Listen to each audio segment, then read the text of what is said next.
जय श्री हरि विष्णु। नमस्कार दोस्तों, आप सभी का हमारे चैनल पर हार्दिक स्वागत है। आज की इस पावन वीडियो में हम योगिनी एकादशी व्रत कथा का श्रवण करेंगे। साथ ही जानेंगे योगिनी एकादशी का महत्व, इस व्रत की पूजा विधि और इससे मिलने वाले पुण्य फल के बारे में। धार्मिक मान्यता के अनुसार जो भक्त श्रद्धा, विश्वास और सच्ची भक्ति के साथ योगिनी एकादशी का व्रत रखते हैं तथा इसकी कथा का श्रवण करते हैं, उन पर भगवान श्री हरि विष्णु की विशेष कृपा बनी रहती है। उनके जीवन के अनेक कष्ट दूर होते हैं और सुख, शांति तथा पुण्य की प्राप्ति होती है। तो आइए बिना किसी देरी के श्रद्धा और भक्ति के साथ योगिनी एकादशी व्रत कथा का शुभारंभ करते हैं। योगिनी एकादशी का महत्व। सनातन धर्म में वर्ष भर आने वाली प्रत्येक एकादशी का अपना विशेष महत्व बताया गया है। सभी एकादशियां भगवान श्री हरि विष्णु को समर्पित हैं और उनका व्रत करने से भक्तों को पुण्य तथा भगवान की कृपा प्राप्त होती है। आषाढ़ मास के कृष्ण पक्ष में पड़ने वाली योगिनी एकादशी अत्यंत पावन और फलदायी मानी जाती है।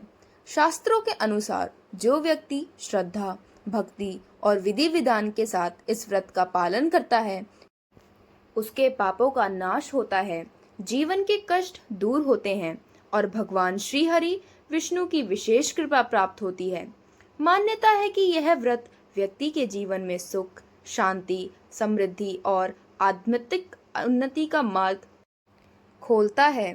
इसलिए भक्त इस दिन पूरे श्रद्धा भाव से भगवान विष्णु की पूजा करते हैं, व्रत रखते हैं और योगिनी एकादशी की पावन कथा का श्रवण करते हैं। तो आइए अब श्रद्धा और भक्ति के साथ योगिनी एकादशी व्रत कथा का श्रवण करते हैं। यदि आप योगिनी एकादशी की संपूर्ण पूजा विधि, व्रत के नियम, आवश्यक पूजा सामग्री और पारण का सही समय जानना चाहते हैं तो इसकी पूरी जानकारी मैंने इस वीडियो के डिस्क्रिप्शन में दी है। आप वीडियो देखने के बाद उसे अवश्य पढ़ें।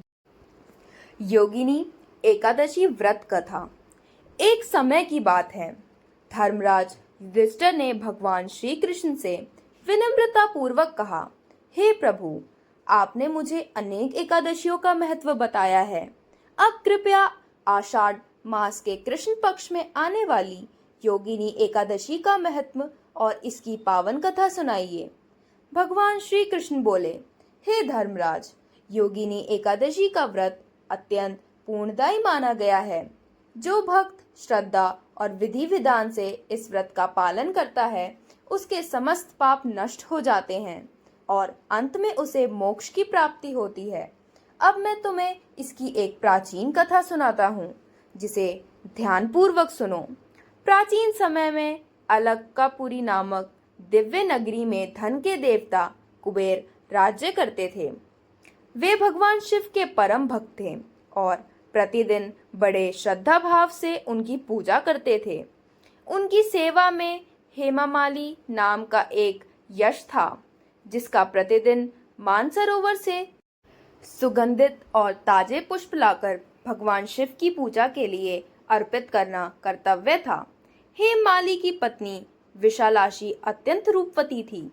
एक दिन हेममाली पुष्प लेकर तो लौट आया, लेकिन पत्नी के प्रेम में इतना लीन हो गया कि उसे अपने कर्तव्य का ध्यान ही नहीं रहा। इसी कारण पूजा का समय बीत गया और भगवान शिव के लिए पुष्प समय पर नहीं पहुंच सके। जब काफी देर तक हेममाली नहीं आया, तब कुबेर ने अपने सेवकों को उसे खोजने भेजा।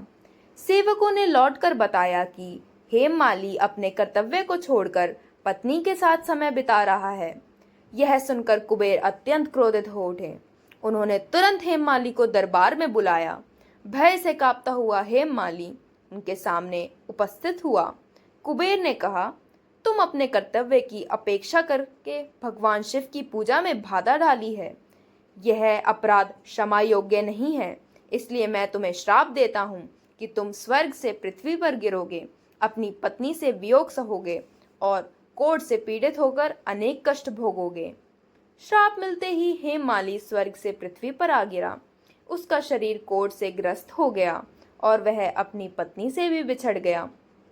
अनेक दुख सहते हुए भी उसके मन में भगवान के प्रति श्रद्धा बनी रही। अपने कर्मों पर पश्चाताप करता हुआ वह भटकते भटकते हिमालय पहुंचा। वहां उसकी भेंट महान तपस्वी महर्षि मार्कंडेय से हुई। हेममाली ने उनके चरणों में प्रणाम किया और अपनी पूर्ण आपबीती सुनाकर उनसे अपने उद्धार का उपाय पूछा। महर्षि मार्कंडेय ने करुणा से कहा, हे हेममाली, तुमने सच्चे मन से अपनी भूल स्वीकार की है।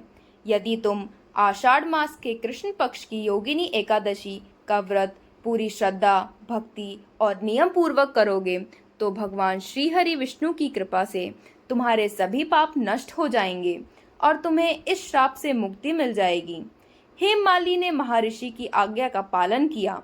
उसने पूरे विधि विधान से योगिनी एकादशी का व्रत रखा और भगवान विष्णु की आराधना की। व्रत के प्रभाव से उसका कोढ़ समाप्त हो गया। उसे अपना दिव्य स्वरूप पुनः प्राप्त हुआ और वह अपनी पत्नी विशालाक्षी के साथ फिर से सुखपूर्वक रहने लगा। कथा समाप्त करते हुए भगवान श्री कृष्ण ने धर्मराज युधिष्ठिर से कहा, हे राजन, योगिनी एकादशी का व्रत अत्यंत कल्याणकारी है। जो व्यक्ति श्रद्धा और विश्वास के साथ इस व्रत का पालन करता है तथा इसकी कथा का श्रवण करते हैं, उनके पाप नष्ट हो जाते हैं, उसे पुण्य की प्राप्ति होती है और अंत में भगवान की कृपा से मोक्ष का मार्ग प्रशस्त होता है। इसी के साथ योगिनी एकादशी व्रत कथा यहीं पूर्ण होती है। हम सभी पर भगवान श्री हरि विष्णु की कृपा सदैव बनी रहे और हमारे जीवन में सुख, शांति, समृद्धि तथा मंगल का वास हो। अगर आपको यह कथा पसंद आई हो तो वीडियो को लाइक करें, अपने परिवार और मित्रों के साथ शेयर करें और ऐसे ही धार्मिक एवं प्रेरणादायक वीडियो देखने के लिए हमारे चैनल को सब्सक्राइब करना ना भूलें। अपने विचार और जय श्री हरि विष्णु कमेंट में अवश्य लिखें। बोलिए भगवान श्री हरि विष्णु की जय।